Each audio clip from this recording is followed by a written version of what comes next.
തന്നെയാണോ കുറച്ച് മാസങ്ങൾക്ക് മുമ്പ് നടൻ ഷമ്മി തിലകനെ അമ്മയിൽ നിന്ന് എക്സ്പെൽ ചെയ്യുന്നത്?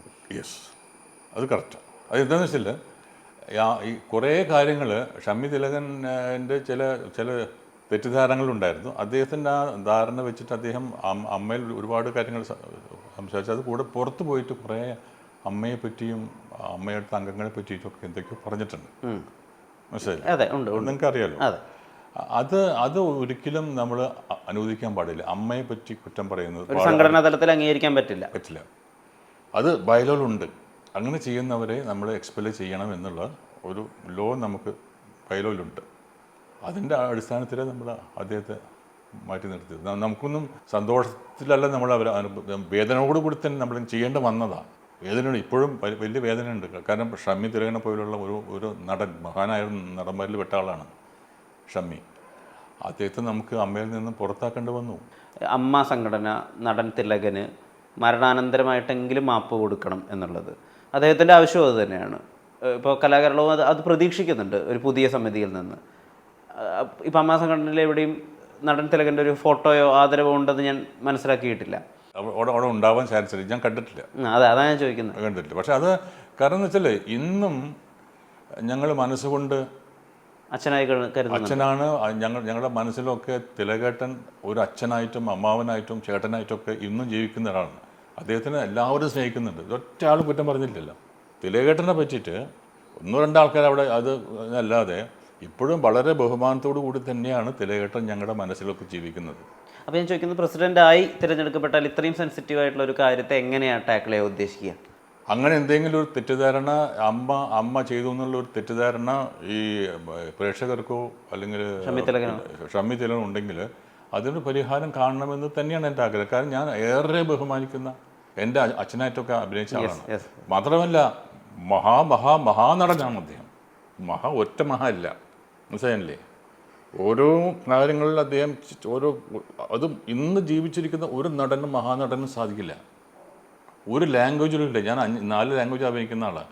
തിലകേട്ടൻ്റെ മാതിരി അഭിനയിക്കാനായിട്ട് ഇന്ന് ഈ സൗത്ത് ഇന്ത്യയിൽ ആളില്ല.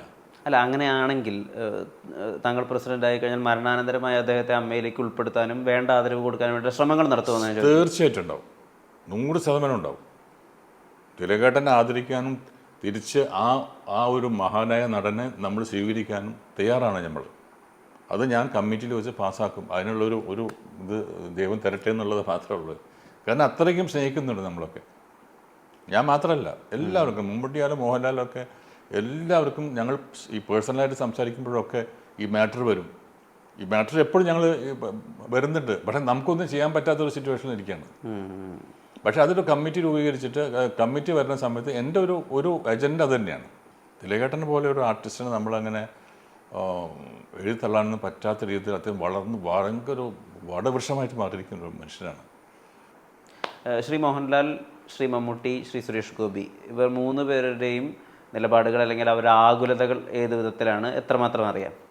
എനിക്ക് ഏറെക്കുറെ എല്ലാവരുടെയും ആകുലതകൾ അറിയാം. എനിക്കറിയാം. ഞാൻ അവരെ വളരെ അടുത്ത് എപ്പോഴും ഫോൺ ചെയ്യുക, എപ്പോഴും ഞങ്ങൾ അങ്ങോട്ട് സംസാരിക്കുന്നവരല്ല. ഞാൻ ഇപ്പോൾ മമ്മൂട്ടിയുടെ അടുത്ത് എല്ലാ ദിവസവും ഫോൺ ചെയ്യുക, അല്ലെങ്കിൽ മോഹൻലാലിൻ്റെ അടുത്ത് എല്ലാം സംസാരിക്കുക, അല്ലെങ്കിൽ സുരേഷിൻ്റെ അടുത്ത് എല്ലാ ദിവസവും സംസാരിക്കുന്ന ഒരാൾ. ഞങ്ങൾ അങ്ങനെ ബന്ധങ്ങളില്ല. പക്ഷേ അവരുടെ വികാരങ്ങൾ എന്താണെന്ന് എനിക്കറിയാം. എൻ്റെ വികാരം എന്ന് എന്നൊക്കെ വളരെയധികം സ്നേഹിക്കുന്നവർ 3 പേരും. അതുപോലെ തന്നെ ഞാൻ അവരെയും ഭയങ്കര സ്നേഹിക്കുന്നുണ്ട്, റെസ്പെക്റ്റ് ചെയ്യുന്നു അവരുടെ വികാരം. അവരൊന്നും ഇപ്പോൾ ഈ ജനങ്ങളല്ല ഈ പ്രേക്ഷകരോ അല്ലെങ്കിൽ മാധ്യമക്കാർ വരച്ചു കാട്ടുന്ന ഒരു ഫിഗേഴ്സ് അല്ല അവർ. ഒരുപാട് നന്മകളുള്ളവരാണ്. അത് മനസ്സിലാക്കാനായിട്ട് എൻ്റെ അത് മനസ്സിലാക്കിപ്പിക്കലാണ് ഒരു ചുമതല ആസ് എ പ്രസിഡന്റ് ഓഫ് അമ്മ.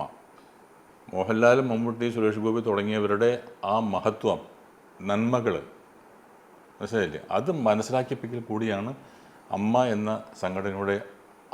സംഘടനയുടെ പ്രസിഡൻ്റായി എനിക്ക് ഒരു അവസരം കിട്ടുകയാണെങ്കിൽ ചെയ്യാൻ പോകുന്ന ഒരു അജണ്ട അതാണ്. അവരെ നമ്മൾ ജനങ്ങളിലേക്ക് കൊണ്ടുവരണം, അല്ലെങ്കിൽ ജനങ്ങളെ ഇവരിലേക്ക് അടുപ്പിക്കണം. ഇപ്പോൾ ഒരു അകലമുണ്ട്. അത് ഒരു തെറ്റിദ്ധാരണയാണ്. അങ്ങനെ ഇങ്ങനെ നോക്കില്ല, അങ്ങനെ മമ്മൂട്ടി ഭയങ്കര ദേഷ്യക്കാരാണ്. ഒന്നുമല്ല, മമ്മൂട്ടി ദേഷ്യക്കാരനേ അല്ല. ദേഷ്യം കാണിക്കുന്ന ആൾ അഭിനയമാണ് എന്ന് വിശ്വസിക്കുന്ന ഒരാളാണ് ഞാൻ.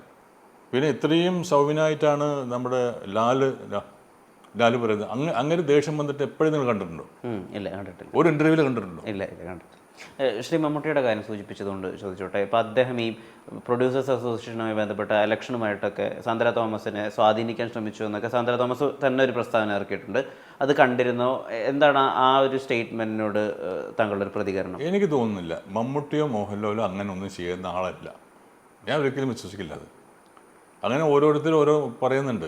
ഇങ്ങനെ മമ്മൂട്ടി മോഹൻലാലും പറഞ്ഞുകൊണ്ടാണ് ഞാൻ നോമിനേഷൻ കൊടുത്തത്, ഞാൻ പിൻവലിക്കുന്നതും അവരോട് ചോദിച്ചിട്ട് വേണമെന്നൊക്കെ പറയുന്ന ആൾക്കാരുണ്ട്. പക്ഷേ ഒരിക്കലും അവർ ചെയ്യില്ല. ഒരിക്കലും അവർ ചെയ്യില്ല. സാന്ദ്ര തോമസിന്റെ സ്റ്റേറ്റ്മെന്റ് കണ്ടിരുന്നു? ഞാൻ കണ്ടിരുന്നു. ഒരിക്കലും അവർ ചെയ്യില്ല. അവരൊക്കെ അതിനകത്ത് ഒരുപാട് അകലെയാണ്. നമ്മളിൽ നിന്നൊക്കെ ഒരുപാട് ദൂരത്ത് നിൽക്കുന്നവരാണ് അവരൊക്കെ. അവർക്ക് ഇതിൻ്റെ ആവശ്യമില്ല. മനസ്സിലായില്ലേ? എന്നെ വളരെ ഇഷ്ടമാണ്, എനിക്ക് ഞാൻ വരണമെന്ന് ആഗ്രഹിക്കുന്നവരായിരിക്കാം. പക്ഷേ എനിക്ക് വേണ്ടി അവർ വോട്ട് ചോദിക്കില്ല, ഒരിക്കലും ചോദിക്കില്ല. അത് അംഗങ്ങൾ തീരുമാനിക്കട്ടെ. ലാൽ എന്താ പറഞ്ഞത്? അമ്മയുടെ അംഗങ്ങൾ തീരുമാനിക്കുന്നതാണ് വോട്ട്. അല്ല ഞാനോ അല്ലെങ്കിൽ മമ്മൂക്കി എന്തെങ്കിലും പറഞ്ഞുകൊണ്ട് ആരും വോട്ട് ചെയ്യാൻ പോകരുത്. അതാണ് അവരുടെ നന്മ എന്ന് പറയുന്നത്. അതാണ് അവരുടെ ചങ്കൂറ്റം. കാരണം അവർ നമ്മളിൽ നിന്നും ഒരുപാട് വലിയൊരു സ്ഥാനങ്ങളിലുള്ളവരാണ്. അവർ ഈ ചീപ്പായിട്ട് ഇയാൾക്ക് വേണ്ടി വോട്ട് ചെയ്യും കേട്ടോ എന്ന് പറയാനുള്ള ഒരു സ്റ്റാൻഡേർഡ് അല്ല അവർക്ക് ഒരുപാട് വലിപ്പമുള്ള ആൾക്കാരാണ്. ഇപ്പോൾ കഴിഞ്ഞ ദിവസങ്ങളിൽ ഉണ്ടാകുന്ന മറ്റൊരു പ്രധാനപ്പെട്ട വിവാദം ഈ കുക്കു പരമേശ്വരനുമായി ബന്ധപ്പെട്ടാണ്. അവരുടെ മെമ്മറി കാർഡ് വെച്ച് ആളുകളുടെ ടെസ്റ്റിമോണിയൽസ് റെക്കോർഡ് ചെയ്തു. അത് അവരുടെ കൈവശമുണ്ട്, ചിലർ പറയുന്നവരുടെ കൈവശമില്ല. ഇത് വന്നാൽ പ്രതിച്ഛായ ബാധിക്കുമെന്ന് പറയപ്പെടുന്ന നടിമാരുണ്ട്. എന്താണ് ഈ മെമ്മറി കാർഡ് ഇഷ്യൂവിൻ്റെ പിന്നിലത്തെ സത്യാവസ്ഥ? എത്രമാത്രം അറിയാം ആ സംഭവത്തെ പറ്റി? അതിനെപ്പറ്റി എനിക്ക് കൂടുതൽ അറിയില്ല. ഞാൻ പറഞ്ഞല്ലേ, ഇതിനകത്ത് ഈ മെമ്മറി കാർഡ് എന്താണ്, എങ്ങനെയാണ് വെക്കേണ്ടത്, അതിനകത്തുള്ള പലരും പല വിധത്തിലുള്ള അഭിപ്രായങ്ങളാണ് പറയുന്നത്. അപ്പോൾ അതൊക്കെ നമ്മൾ ഒരു കാര്യം ചെയ്യാൻ എൻ്റെ മനസ്സിലുള്ള ഇതാണത്. ഈ സംഗതികളൊക്കെ നമ്മൾ ഈ കമ്മിറ്റിയിലേക്ക് കൊണ്ടുവരും. ഈ എഫക്റ്റഡ് ആയിട്ടുള്ള ആൾക്കാരും എല്ലാം കൂടി അവർ ഞങ്ങളോട് പറയട്ടെ എന്തിനാണ് റെക്കോർഡ് ചെയ്യുന്നത്.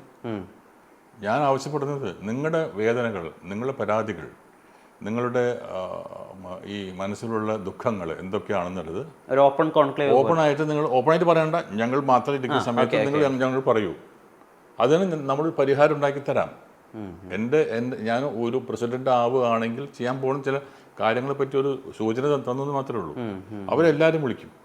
ഈ പരസ്പരം ഓരോ TV ചാനലിൽ പോയിട്ട് ഇരുന്നിട്ട് സംസാരിക്കാതെ അതുകൊണ്ട് ഒരു നേട്ടങ്ങളില്ലല്ലോ. ഈ ശത്രുത കൂടി വരല്ലേ ഉള്ളൂ. ഞാൻ അവരോട് ഇപ്പോൾ എൻ്റെ അടുത്ത് വിളിക്കുന്നവരൊക്കെ ഞാൻ പറയുന്നത് വെച്ചാൽ നിങ്ങൾ സൈലൻ്റ് ആവും. നിശബ്ദതയാണ് ഏറ്റവും പവർഫുൾ വെപ്പൺ. ഞാൻ എന്തെങ്കിലും കാര്യങ്ങളുടെ മൗനം നടിച്ചെന്നുണ്ടെങ്കിൽ അതിലും മേലെ ഒരു വെപ്പൺ വേറെ ഇല്ല. അപ്പോൾ നിങ്ങളുടെ മനസ്സിലുള്ള, ഞാൻ എല്ലാ ആൾക്കാരോടും പറഞ്ഞു, ഞാൻ ഇടയ്ക്കിടയ്ക്ക് അവർ വിളിക്കും തന്നെ, ഞാൻ പറയുന്നത് നിങ്ങൾ ഒന്നും പ്രതികരിക്കണ്ട, നിങ്ങൾ അടങ്ങുക. ഇലക്ഷൻ കഴിയുന്നത് വരെ. കാരണം നിങ്ങൾ ഓരോന്ന് പറയും തോറും ഇതിനെ ഏറ്റവും കൂടി കരയുന്നത് അമ്മ എന്ന സംഘടനയാണ്. അമ്മയുടെ ആ ഒരു പ്രസ്റ്റീജാണ് ഇതിന് നഷ്ടപ്പെടുന്നത്. ഒരിക്കലും അങ്ങനെ പാടില്ല.